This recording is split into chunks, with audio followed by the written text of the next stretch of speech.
Kita bergeser nih Sat, dari cerita ulama, ini cerita soal, Ustaz juga concern ini soal adat Minangkabau. Adat bersadi syarak-syarak bersadi kitabullah. Ada hal-hal yang bagi anak muda hari ini, generasi kita ini kan dengan lompatan teknologi terjadi pergeseran nilai, terbentuk nilai-nilai baru, dan banyak hal yang juga mereka tidak mengerti tentang adat ini, karena mama yang akan mengajari juga tidak mengerti apa yang mau disampaikan kepada keponakan. Tapi ada beberapa isu yang hari ini mungkin anak-anak muda itu mulai bertanya-tanya. Ada sebagian daerah itu boleh kawin sasuku, tapi mayoritas mengatakan tidak boleh kawin sasuku. Nah, itu sebetulnya gimana itu? Ya, kita lagi tentang masalah adat ya. Kenapa saya tertarik mengkaji masalah ini? Walaupun sudah ada kecenderungan dari dulu untuk masalah adat, kenapa hari ini saya sering mengadakan cara-cara seperti itu? Bahkan dibuat pula grup Sekolah Adat Minang, hanya grup ya, Sekolah Adat Minangkabau. Alhamdulillah setelah hampir 2 tahun jalan, grup itu bertahan ya. Awal anggotanya 400, hari ini masih bertahan 300. Jadi tetap ada 2 grup. Dan kita sering diundang untuk acara-acara adat. Karena saya meyakini ya, untuk daerah-daerah pelosok, adat itu masih memiliki sebuah kekuatan. Termasuk di masjid. Sebagian pelosok masjid itu yang memilikinya suku. Imamnya dari suku Tanjung umpamanya, khatibnya dari suku Guci, masih ada unsur-unsur adat itu masuk ke masjid. Dan dalam dakwah kita membutuhkan tokoh. Dan yang pasti jadi tokoh sebuah kampung itu adalah nenek mama. Jadi hari ini kalau orang katakan tali 3 saprin tungku 3 sarang alim ulama jadi pandai, nenek mama, yang pasti ada di kampung itu kan nenek mama. Jadi pandai mungkin 1-2 yang aktif di kampung. Alim ulama mungkin tersisa 1-2 orang sudah langka. Makanya berkuasa hari ini adalah nenek mama. Maka mau tidak mau kita harus merangkul nenek mama untuk dakwah, karena mereka para tokoh. Ya, kita lihat ketika Rasulullah SAW ada Bai'ul Aqabah itu, ya, belasan sahabat orang Madinah yang bersumpah setia dengan Nabi itu adalah para tokoh, bukan orang kebanyakan. Maka dakwah itu membutuhkan tokoh. Nah, jadi ini dasar kenapa saya tertarik membahas masalah adat, karena adat di Minang khususnya untuk daerah pelosok masih mengandung sebuah kekuatan ya. Tanggung jawab nenek mama ya. Masih ada nilai-nilai yang sejalan dengan Islam itu yang bisa kita hidupkan kembali. Nah, ini alasan kenapa saya aktif agak concern ya ke masalah adat, masuk masalah surau. Jadi kita lihat surau dulu kuat, surau itu hidup karena dia surau suku. Orang sukunya malu kalau bulan Ramadan itu suraunya tidak hidup. Lihat aja daerah di sini Ketolaweh ini banyak, setiap suku itu ada surau. Jadi dan suku pula yang mendorong sebuah musalah hidup, suku pula yang mendorong akan lahirnya seorang imam untuk surau suku. Nah, ini yang nilai-nilai yang selalu kita hidupkan ya, dalam acara-acara adat ya. Ini yang kita lakukan ya, dan ini rasanya bermanfaat karena itu tokoh yang pasti ada di kampung-kampung ya. Kemudian masalah kawin sasuku ini kan perdebatan lama ini. Yang jelas di kantor KUA orang tidak nanya sesuku tidak sesuku ya. Sesuku pun tetap jalan. Ini pertanyaan, kalau dalam Islam kita jelas ya, tidak ada pula larangan itu, tidak ada jelas. Kewajiban pun tidak ada. Maka kita cenderung menyampaikan kalau dihadapkan terhadap pertanyaan seperti ini, kalau di daerah yang masih melarang hari ini mungkin tidak ada pula daerah yang kaku ya. Mungkin ini hukuman yang diberikan itu di kampung-kampung ya. Kalau Bukit Tinggi yang kaku itu sudah tidak ada lagi. Kalau sekitar Bukit Tinggi itu tidak ada. Tapi di pelosok kita temui, biasanya mereka itu disuruh nikah di luar. Nah, atau mereka tetap nikah di kampung, kemudian pesta pernikahannya tidak dihadiri oleh nenek mama. Ada pula yang ngasih denda, denda mungkin kain sarung atau denda-denda bentuk lain-lainnya. Jadi harapan kita, karena ini hukum nikah dalam Islam itu kan bisa wajib, bisa haram, bisa mubah. Andai mereka itu sudah wajib nikah, andai nanti nikah mereka jatuh ke perbuatan zina, perbuatan yang haram, ya kita menghalangi kan ini sebuah dosa ya. Kalau hukum seperti ini ya. Ya, jadi kita berharap hal seperti ini diputuskan kembali oleh nenek mama di nagari, dibahas sesuai dengan kondisi nagarinya. Ya, karena hari ini kita lihat kalau di daerah kota tidak ada masalah lagi ya. Di kampung-kampung masih masalah. Jadi hal seperti ini kita tidak mengharuskan seperti ini. Kita serahkanlah kepada ulama di nagari, nenek mama di nagari, bagaimana penyelesaian terbaik. Dan di kantor KUA tidak ada masalah ya. Nah, di kantor KUA tidak ada masalah ya. Ini masalah kawin suku. Tapi kalau secara artinya secara adat sebetulnya itu tidak melanggar adat secara ini ya. Ya, kalau secara adat kita lihat, karena adat ini kan ada pelaturan yang baku. Kalau umpamanya kita mengatakan kalau sesuku itu kan diadakan adat sebatang panjang karena sudah berlaku di Sumatera Barat, atau dikatakan adat yang sudah teradat dari dulu ya. Tidak bisa dibantah lagi. Tapi adat itu kan kembalikan kepada masyarakat. Ada sebuah ungkapan, syarak mendaki, adat menurun. Ini kan temanya beda-beda ya. Bisa juga kita pahami syarak mendaki itu, syarak itu mencari keridaan Allah ya. Patokannya Allah. Kalau syarak adat menurun itu menyesuaikan dengan masyarakat. Seperti apa kondisi masyarakat ya harus disesuaikan seperti itu. Maka sebagian nagari memang ada yang mengambil kebijakan. Seperti di nagari Kota Tinggi di Baso. Dulu kawin sesuku itu memang tidak boleh dalam nagari. Hari ini kalau sudah walaupun sesuku tapi sudah berbeda rumah gadang, berbeda adat tuanya, karena sudah dibolehkan, sudah mulai nagari itu berubah ya. Jadi masalah kawin sesuku itu kita melihat ya diserahkan aja kepada nagari, tapi jangan terlampau menghalangi. Karena nanti nikah itu bagi mereka sebuah kewajiban, sebuah ibadah, kita halangi. Ya secara hukum di Indonesia pun kita bisa bermasalah. Yang kedua, saat ini juga jarang dibuka atau ditemukan di masjid. Mungkin banyak ustadz atau para mubalik yang apakah ini ketidaksiapan untuk perdebatan atau mungkin kemampuan keilmuan yang terbatas ya. Soal pagang gadai. Kalau sepintas selalu kita lihat kan pagang gadai itu yang berlaku itu kan sebetulnya lebih kejam daripada bank. Kita pinjam duit ke bank, kita kasihkan tanah kita sebagai jaminan, tapi tanah itu masih bisa kita garap.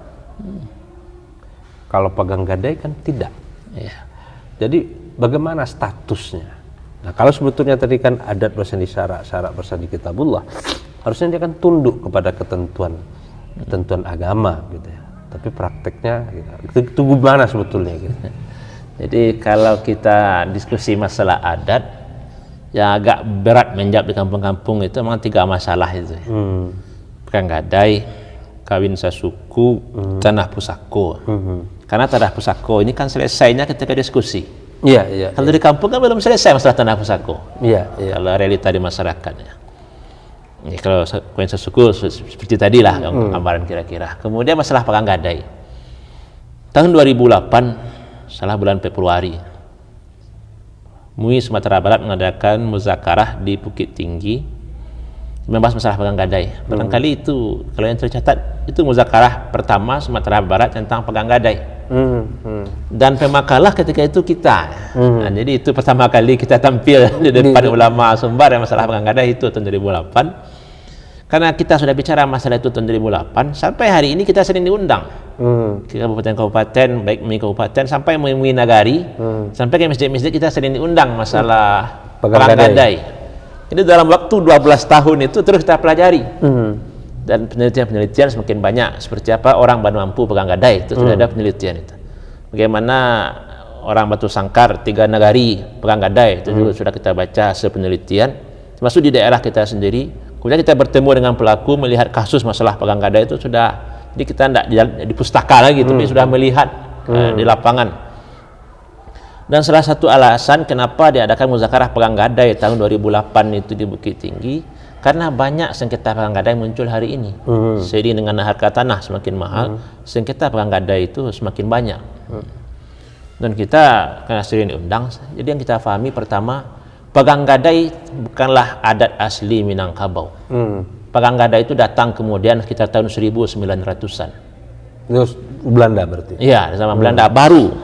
Makanya di kampung pagang gadai itu orang mengatakan boroh. Jaminan kan, dari bahasa Belanda.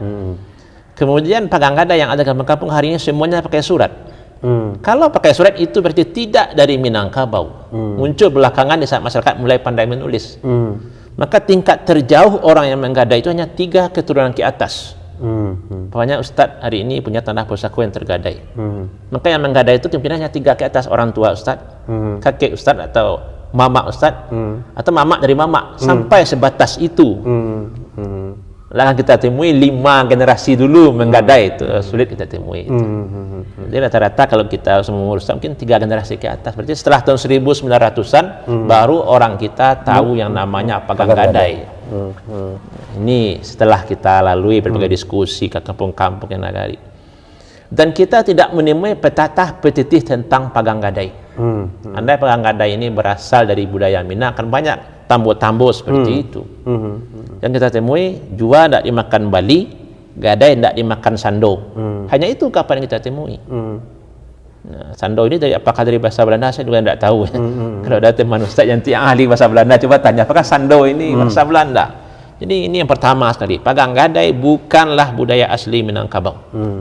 Alasannya seperti tadi, semuanya pakai surat, semuanya baru terjadi tahun 1900-an.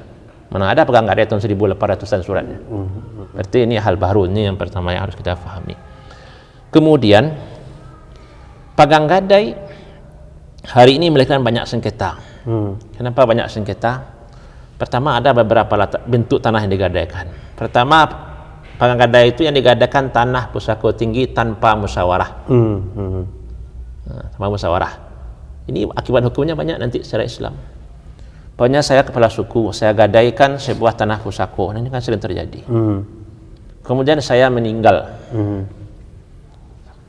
Secara agama, kalau milik bersama, pengelolaan harus berdasarkan keputusan bersama. Kalau saya memutuskan tanpa ada musyawarah bersama atau kesepakatan bersama, otomatis ini adalah hutang. Ketika saya meninggal, maka anak saya harus menebus ini kembali. Secara hukum Islam seperti itu kalau harta milik bersama. Tapi apakah pagang gadai pernah dibahas di kampung satu orang meninggal? Kan tidak ada. Demikian juga menebusnya. Siapa nanti, umpamanya mamak kita menggadai, kita ingin menebus, kita 10 orang bersaudara, siapa yang paling berhak menebus dari yang 10 ini? Jadi salah satu alasan hari ini kenapa dibiarkan saja pagang gadai, karena yang akan menebus juga berpikir, saya tebus, dia juga tidak akan jadi milik saya. Dia milik bersama. Andai saya langsung mengambil alih tanpa musyawarah dengan yang lain, ini juga zalim. Apalagi sekarang orang mulai berhati-hati masalah riba, tren hijrah, tren ekonomi syariah kan muncul hari ini. Makanya pagang gadai itu dibiarkan begitu saja. Jadi banyak dampak pagang gadai itu terhadap hukum. Dan dalam Islam, dalam tulisan kita meyakini 100%, tidak 100% pagang gadai itu hukumnya haram. Jadi ketika kita menulis tahun 2008 judul tulisannya pagang gadai lebih zalim dari riba bank, itu tulisannya. Kemudian setelah kita pelajari selama 12 tahun sampai hari ini, ketika kasus-kasus yang ada di masyarakat, kita semakin yakin pagang gadai itu adalah haram. Kemudian ada sebagian ulama, mungkin sebagian ulama atau ustaz lah, sebagian teman-teman menulis pagang gadai itu adalah jual beli berjangka, bai'ul wafa. Kita sulit menerima. Pertama, bai'ul wafa dalam mazhab Hanafi itu yang digadaikan atau yang dijual itu adalah milik pribadi. Itu yang pertama. Sementara kita yang digadaikan ini milik bersama. Kadang milik bersama. Yang kedua, bai'ul wafa itu ada jangka waktunya. Sementara pagang gadai kita itu jangka waktunya tidak ada, walaupun dalam akad ada. Jadi teman menulis membolehkan pagang gadai, mereka tidak melihat yang terjadi di tengah masyarakat. Kalau ada waktunya, masyarakat tidak menamakan pagang gadai. Nah, masyarakat tidak mau. Mungkin ada yang tidak mau. Ini permasalahan terkait pagang gadai. Kemudian saat orang meninggal, pagang gadai ini dibiarkan statusnya. Apakah berhak dia atau tidak? Kemudian telah meninggal pula ahli warisnya, mungkin generasi ketiga, pagang gadai dibiarkan saja seperti itu. Karena ini kan sengketa nanti di tanah itu semakin mahal. Dulu pagang gadai tidak jadi masalah karena orang tidak bertengkar masalah tanah. Hari ini kadang kita sering menemui orang minta tolong kepada kita, Ustaz, ini masalah kasus tanah ini. Ya, idealnya dalam Islam meninggal saya hari ini seluruh harta termasuk masalah pagang gadai selesai. Tapi karena tidak diselesaikan, sampai di anak nanti mereka tengkar lagi. Sampai di cucu bertengkar lagi. Tidak akan bisa selesai. Jadi setidaknya ustaz-ustaz atau yang mengatakan pagang gadai boleh, pagang gadai sama dengan bai'ul wafa, melihat realita di masyarakat seperti ini. Tidak bisa di buku-buku, di kitab-kitab saja kita lihat. Karena ini sudah masuk ke fatwa ya. Kalau fikih mungkin cukuplah Quran, hadis, pemahaman ulama. Tapi kalau sudah ke fatwa, kita harus melihat realita di masyarakat. Bahkan yang lebih mengkhawatirkan, pagang gadai ini ada juga yang bodong ya. Dan itu tidak satu dan dua. Modusnya seperti ini ya. seorang mamak, dia berkuasa terhadap tanah. Mungkin anggota keluarganya yang lain ada yang tidak peduli atau ada yang dirantau. Dia buat surat gadai terhadap anaknya. Mungkin karena dia sakit, dia butuh uang atau ada rumah gadai yang mau diperbaiki, dia gadaikan dengan berbagai alasan lah. Mungkin ada pula anggotanya dirantau tuh yang sakit, tidak ada uang, biarlah saya bantu, saya gadaikan sajalah. Ya. Orang rantau kan tidak peduli seperti apa proses, dan mereka gadaikan saja kepada anaknya. Padahal tidak ada uang dia terima sama sekali, digadaikannya seperti itu. Nah, ini kan penggadai. Dan ini sering terjadi kita temui tengah masyarakat. Kemudian secara hukum di Indonesia, ya syukur-syukur orang kita tidak ingin konflik di pengadilan. Kalau mereka mengadu ke pengadilan, undang-undang Indonesia hanya mengakui gadai itu 7 tahun. Itu undang-undang tahun 50-an ya, nomor 60, lupa kita nomornya. Ya, itu diakui itu 7 tahun. Lewat dari 7 tahun, siapa yang menggarap tanah dia yang punya.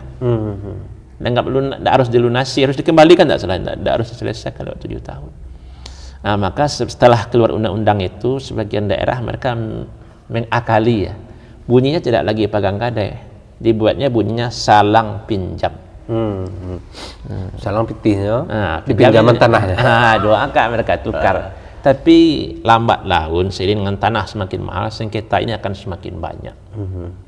Jadi harus hati-hati ya teman-teman, atau susah mengatakan boleh dan nggak boleh apa. Risiko yang akan ditimbulkan ini yang harus kita pertimbangkan. Maka kita berbagai daerah kita sering diminta bicara pegang gadai, kita tegaskan saja hukumnya adalah haram, tapi kita tentu memberikan solusi untuk bagaimana penyelesaiannya.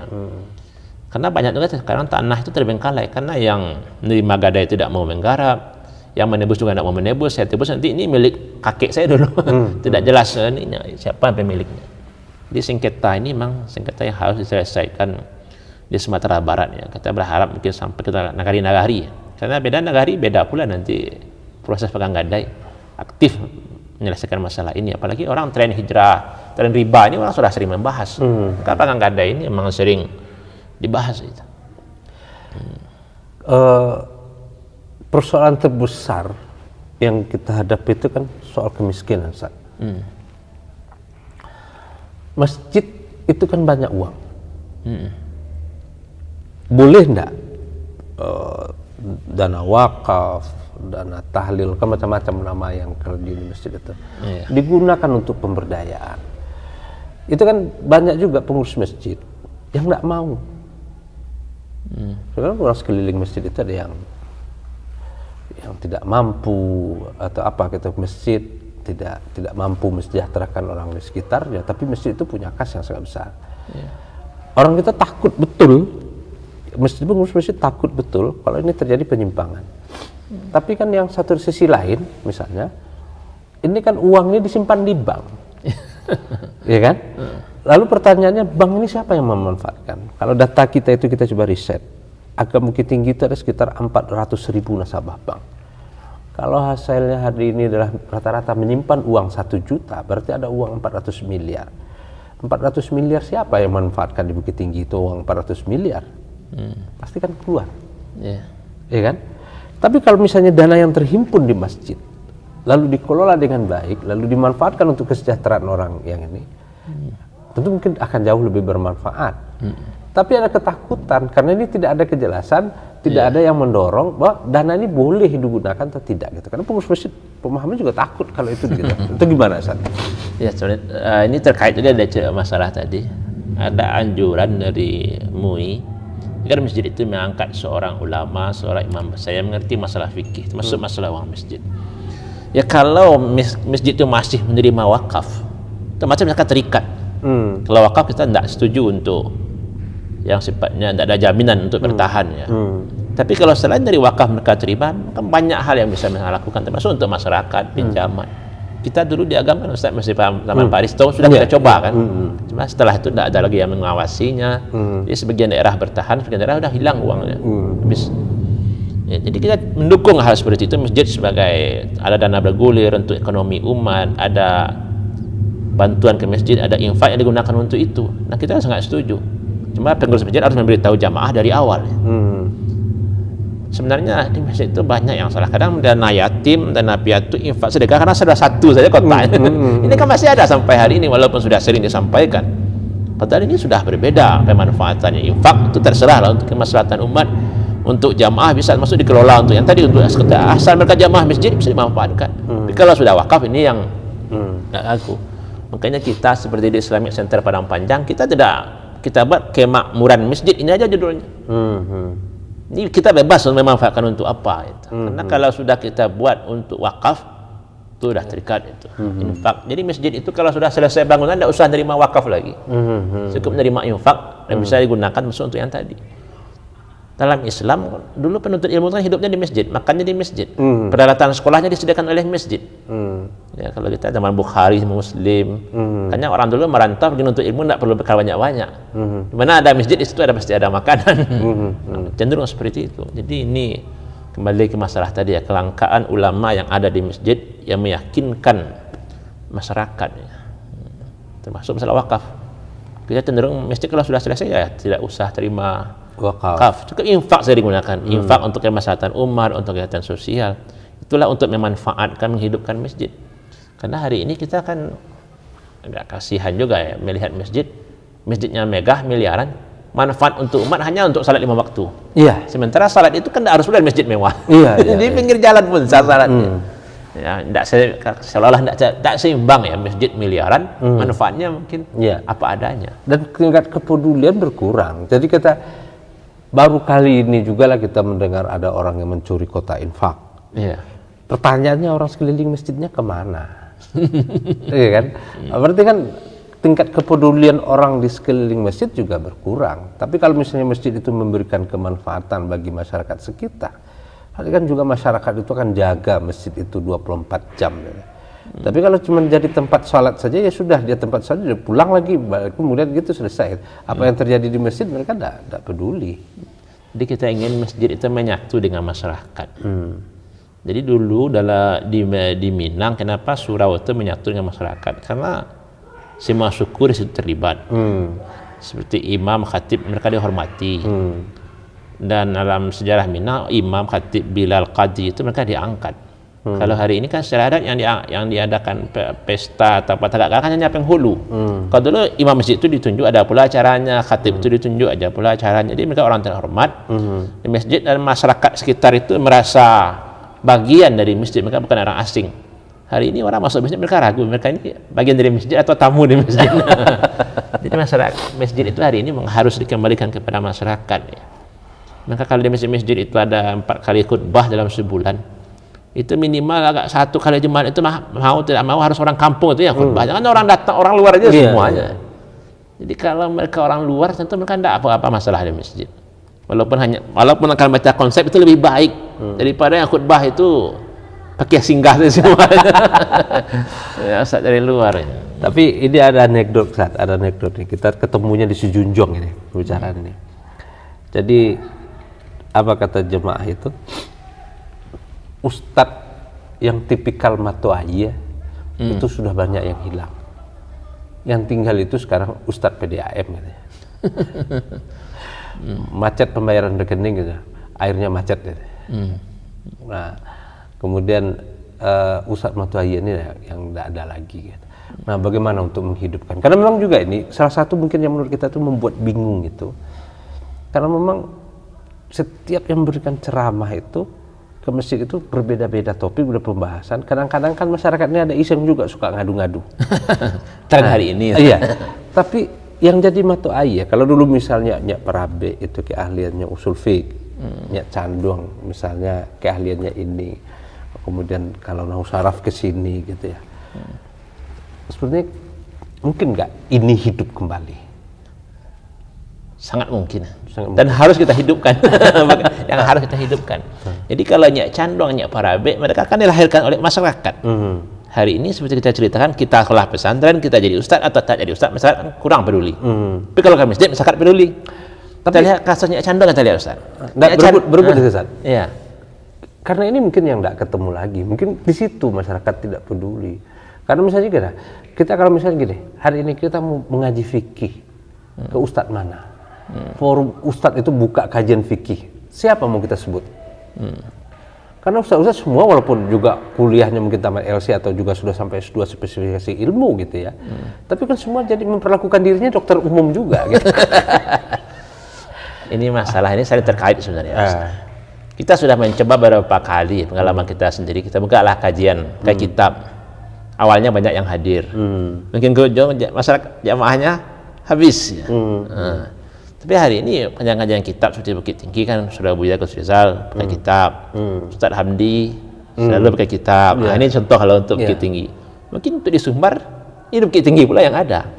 Jadi beberapa masjid Payakumbuh, masjid Muslimin ada ngajian kitab. Tapi di daerah lain ustaz yang sanggup untuk itu mungkin kurang. Nah, ini imbas dari kelangkaan ulama ini. Ustaz yang sanggup itu kurang. Atau ada ustaznya jamaah masyarakat yang tidak menarik. Nah, ini sama-sama saling terkait ini. Kadang ustaznya siap, masyarakat tidak siap. Atau ada ustaznya yang tidak siap, masyarakatnya siap mungkin.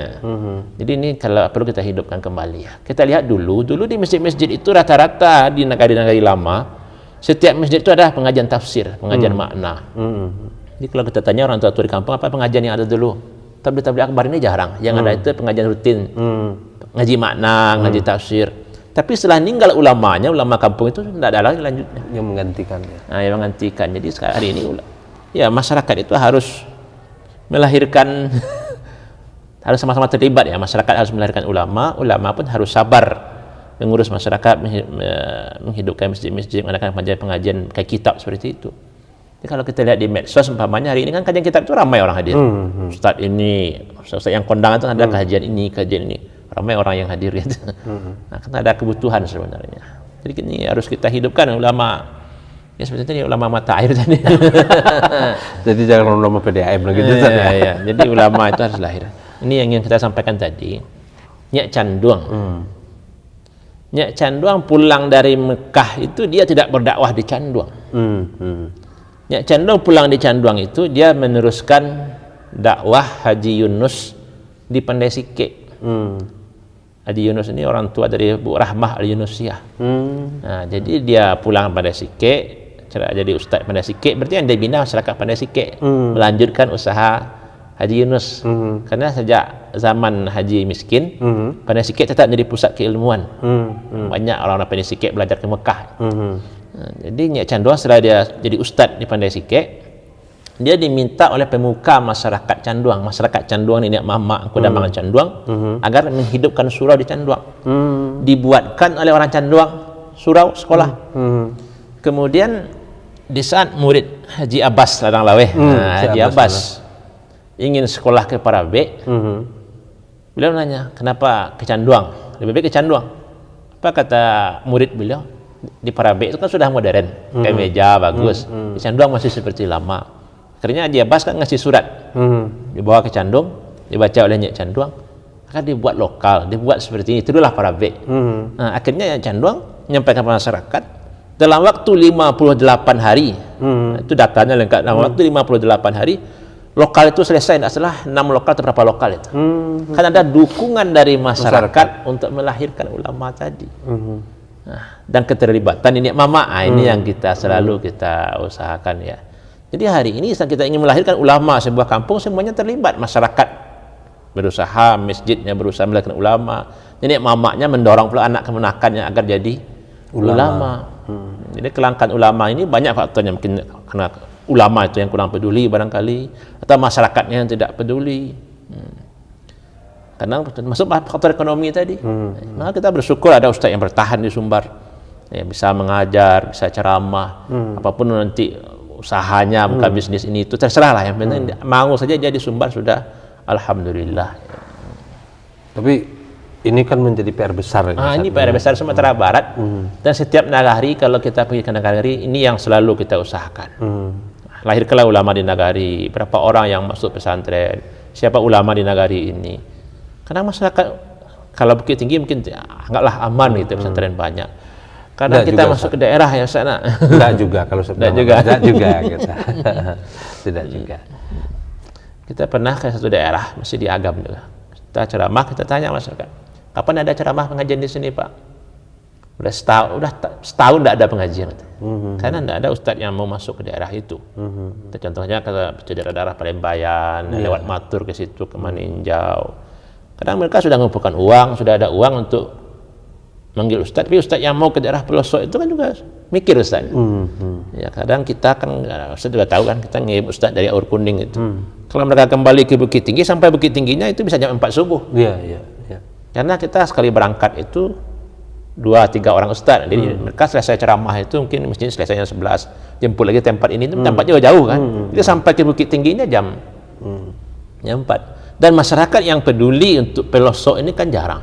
Kita mungkin ke pelosok lain itu ada promosinya, ada sponsornya, ada iklannya. Dakwah ngirim korban ke pelosok Indonesia. Ini itu kita menarik. Tapi kalau kita bicara kampung kita seolah-olah tidak menarik. Dan rasa-rasanya malu untuk mengakui. Malu untuk mengakui. Kadang kita sebut-sebut kampung orang, kampung ini mestinya tidak hidup, kampung ini tidak hidup. Ada pula masalah yang komplain, kok tak buru-buruan kampung kami. Kok tak buru-buruan kampung kami ya. Jadi kita sendiri kan ceramah ini kan baru. Kita ceramah itu mulainya 2016, mau ceramah keluar dulu. Sejak pulang Madinah yang khutbah Jumat tetap ya. Nah, ceramah ke dekat sini, tapi kita mau keluar ini baru tahun 2016. Itu Buya Gus Rizal yang ngajak keluarlah, jangan ketua baru saja. Baru kita mulai ceramah. Tapi kita sudah mau pergi ke pelosok-pelosok ya, seperti pelosok Agam, Malala, Palembayan, Matur. Ya, masuk kemudian diajak ke daerah yang jauh, kita temui hal-hal seperti ini. Karena orang kita kadang dengan yang jauh-jauh itu yang tertarik. Kadang ada bantuan untuk luar negeri, saya nyumbang 10 juta, 20 juta, masyarakat minat, alhamdulillah. Tapi kalau untuk tetangga kampungnya siap nak nyumbang sebanyak itu untuk pendidikan, untuk dakwah. Nah ini kan mau bisa pahami itu. Baik Ustaz, mungkin barangkali banyak hal yang menarik mau kita bicarakan lebih dalam. Tapi ini soal keterbatasan waktu. Kalau terlalu panjang juga nanti orang di YouTube ini panjang mana Ustaz. Gitu ya. Tapi kita berharap ini bukan diskusi yang pertama, tapi akan berkelanjutan untuk diskusi-diskusi berikutnya. Memang semangat kita di Pelantara Mudo itu adalah bagaimana kembali menghidupkan ide, pikiran dan gagasan itu, mengetuk kepedulian bahwa sebetulnya nilai plus orang Minang itu kepedulian itu. Karena kepedulian itulah yang mengantarkan bahwa kita mengalami masa-masa emas. Tapi seiring dengan modernisasi hari ini, ya mungkin kalau westernisasi kita tidak terlalu terpengaruh, tapi modernisasi ini mengikis nilai itu perlahan-lahan. Ya paling tidak kita rasakan dengan masuknya Magic Com, Magic Chair gitu ya, makan bersama di rumah juga sudah hilang gitu kan. Dan soalnya perlahan-lahan juga menggeser nilai-nilai yang ada. Tapi sekali lagi Ustaz, terima kasih banyak atas diskusi sore ini dan mudah-mudahan ini menjadi sesuatu yang bermanfaat. Mungkin terakhir Ustaz, yang perlu juga kita sampaikan, jadi Islam itu kuat di Minangkabau tempo dulu karena dakwah itu bergerak ke pelosok-pelosok. Ketika Nyak Canduang meninggal itu dia meninggalkan 400 madrasah tarbiyah ya. Jadi Islam itu dulu kalau Nyak Canduang hanya membesarkan Canduang, Nyak Parabek hanya membesarkan Parabek, Islam tidak akan kuat di Minangkabau. Tapi di saat Nyak Parabek, ini yang lain mengirim dai-dai ke pelosok sampai ke Tapanuli, di situ Islam itu kuat di Minangkabau. Jadi hari ini anda kita ingin Islam kuat di Sumatera Barat, kita harus melihat pelosok. Jangan lihat kota Bukit Tinggi, jangan lihat kota Padang Panjang, tapi kita harus melihat pelosok. Ini kunci sukses ulama-ulama terdahulu. Mereka selalu melihat pelosok. Bahkan mungkin saya kenal Haji Sulaiman, orang Galuang, orang kaya Bukit Tinggi. Dia itu membagi-bagi beras untuk ustaz yang mau ke Pasaman, yang mau ke Talu tempo dulu. Jadi hari ini ada seorang Sumatera mengatakan Islam, semangat, lihat pelosok. Di situ kekuatan Islam tempo dulu. Hari ini kita lemah karena kita tidak melihat pelosok. Kita hanya fokus ke kota, gaya hidup orang kota, bahasa agak ininya, memuaskan nafsu beragama orang kota kan. Jadi kalau kita ingin kuat harus melihat pelosok. Inilah kunci sukses yang terdahulu. Terima kasih. Sahabat Pelantau, itulah diskusi kita dengan Ustadz Zulhamdi Malin Marajo. Malin Mudo ya? Malin Mudo. Malin Mudo. Beliau ini menarik karena memang bukan hanya menyampaikan secara tablik, tapi gagasan, pikiran dan keresahan beliau itu beliau tulis. Karena memang begitulah ulama-ulama Sumatera Barat dulunya. Mereka menulis, melahirkan pikiran-pikiran dan gagasan. Dan sehingga ada hal yang menjadi kajian. Kalau mendengar mungkin barangkali pada saat itu semua orang sadar, tapi setelah itu lupa lagi. Tapi ketika ada tulisan itu kan bisa dijemput kembali apa yang menjadi keresahan itu. Dan tentu saja mudah-mudahan kita bisa terbuka untuk membaca keadaan kita, realitas yang ada pada hari ini. Dan inilah persoalan kita sebetulnya. Banyak persoalan yang kita hadapi, bukan hanya persoalan politik, persoalan ekonomi, tapi persoalan yang paling mendasar kita juga bermasalah. Mudah-mudahan ini menjadi sesuatu yang bermanfaat dan menggugah kita bersama. Akhirnya kita ucapkan billahi fisabilil haq, fattaqullaha mastata'tum. Assalamualaikum warahmatullahi wabarakatuh. Waalaikumsalam. Kesat. Ya.